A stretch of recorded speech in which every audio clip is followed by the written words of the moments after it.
नमस्कार। आज की कहानी उन दिनों की है जब कौरवों से इंद्रप्रस्थ हार कर पांडव और द्रौपदी वनवास काट रहे थे।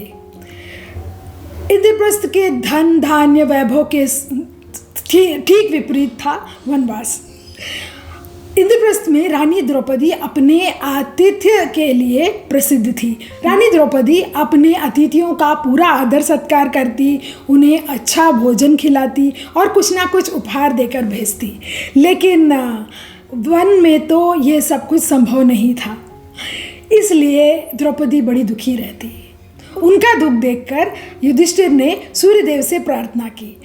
तब सूर्यदेव ने युधिष्ठिर को अक्षय पात्र दिया, यानी वो पात्र जिसमें खाना कभी ख़त्म ही ना हो। चाहे जितने लोग भी खाए, लेकिन खाना उसमें भरता जाएगा। लेकिन हाँ, सूर्यदेव ने एक और बात बताई कि दिन में जब द्रौपदी सब को खाना खिलाने के बाद जब वो खुद भी खाना खा लेगी और अक्षय पात्र को धोकर रख देगी, तो फिर उस दिन के लिए उसमें और खाना नहीं भरेगा। खैर, द्रौपदी अक्षय पात्र पाकर बहुत खुश हो गई। वह घर आए अतिथियों को भरपेट खाना खिला पा रही थी और घर आए अतिथि भी बहुत खुश थे।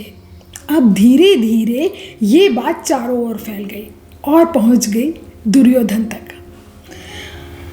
दुर्योधन को ये बात अच्छी नहीं लगी। तब दुर्योधन ने अपने मामा यानी शकुनी के साथ मिलकर एक योजना बनाई। उन्होंने दुर्वासा ऋषि को अपने शिष्यों के साथ अपने घर भोजन के लिए आमंत्रित किया। और जब दुर्वासा ऋषि आए अपने शिष्यों के साथ, तो उन्हें बहुत ही स्वादिष्ट भोजन खिलाया।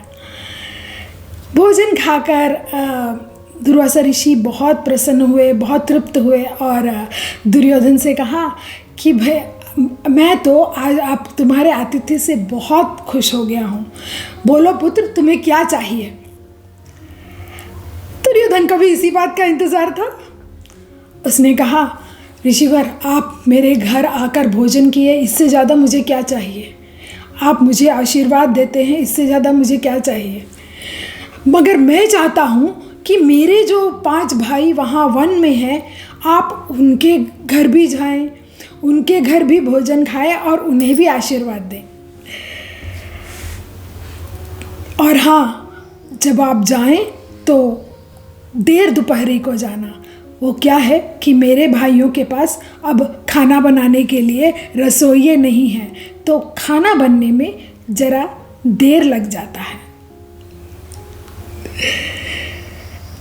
दुर्वासा ऋषि को दुर्योधन की मंशा तो समझ में आई, लेकिन अब अपनी बात तो रखनी ही थी उनको। इसीलिए वो अपने शिष्यों के साथ पांडवों के पास पहुंच गए एक दिन वन में। पहुंचते पहुंचते दुर्वासा ऋषि को देर हो गई और दोपहर पार हो गया था। ऋषि को देखकर पांडव बड़े खुश हुए मिले और फिर तब ऋषि ने बताया कि वो अपने शिष्यों के साथ नदी में नहा कर आएंगे, फिर भोजन करेंगे। ये सुनकर युधिष्ठिर बहुत घबरा गए। इधर दुर्वासा अपने शिष्यों के साथ नदी पर गए और उधर युधिष्ठिर भाग के द्रौपदी के पास गए। लेकिन जिस बात के लिए घबरा रहे थे वही हुआ।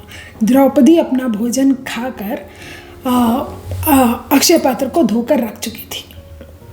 तब युधिष्ठिर ने दुर्वासा ऋषि के आने की बात बताई और भोजन करने की बात बताई द्रौपदी को। द्रौपदी बहुत घबरा गई। उसे समझ में ही नहीं आ रहा था कि इतने लोगों का भोजन वो कैसे, कहाँ से लाएगी। और हर बार की तरह जब भी वो मुसीबत में होती तो वो भगवान कृष्ण को ही याद करती। तब द्रौपदी ने हाथ जोड़कर कहा, हरे कृष्ण, हर विपत्ति से आपने ही मुझे बचाया है, इस बार भी बचा लीजिए। और उसी पल द्रौपदी ने देखा कि बाहर द्वार पर एक रथ खड़ा है और उसमें से भगवान कृष्ण चल के आ रहे हैं। द्रौपदी कृष्ण को देखकर बहुत खुश हो गई और भागकर पहुंचकर बोली, अभी तो मैं आपको याद कर रही थी कृष्ण, आप इतनी जल्दी पहुंच गए? तो कृष्ण ने मुस्कुराकर कहा, जब भी मुझे कोई पूरे मन से, पूरी श्रद्धा से याद करता है तो मैं उनकी मदद के लिए पहुंच ही जाता हूँ। कहो द्रौपदी, क्या मुश्किल है? तब द्रौपदी ने सारी बात बताई।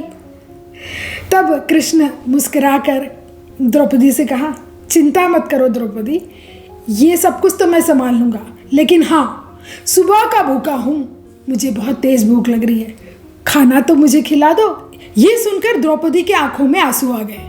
वह अंदर जाकर अक्षय पात्र लेकर आई और कृष्ण से बोली, कृष्ण, आप तो जानते हैं ना कि अक्षय पात्र को एक बार धोने के बाद इसमें भोजन नहीं भरता, अब मैं आपको भोजन कैसे खिलाऊं? तब कृष्ण ने देखा कि अक्षय पात्र के नीचे एक अन्न का दाना चिपका हुआ था। तो उन्होंने द्रौपदी से कहा, द्रौपदी, तुम कितनी भोली हो, मैं ये एक अन्न का दाना खाकर ही तृप्त हो जाऊंगा। कहते हुए उन्होंने वो अन्न का दाना खा लिया।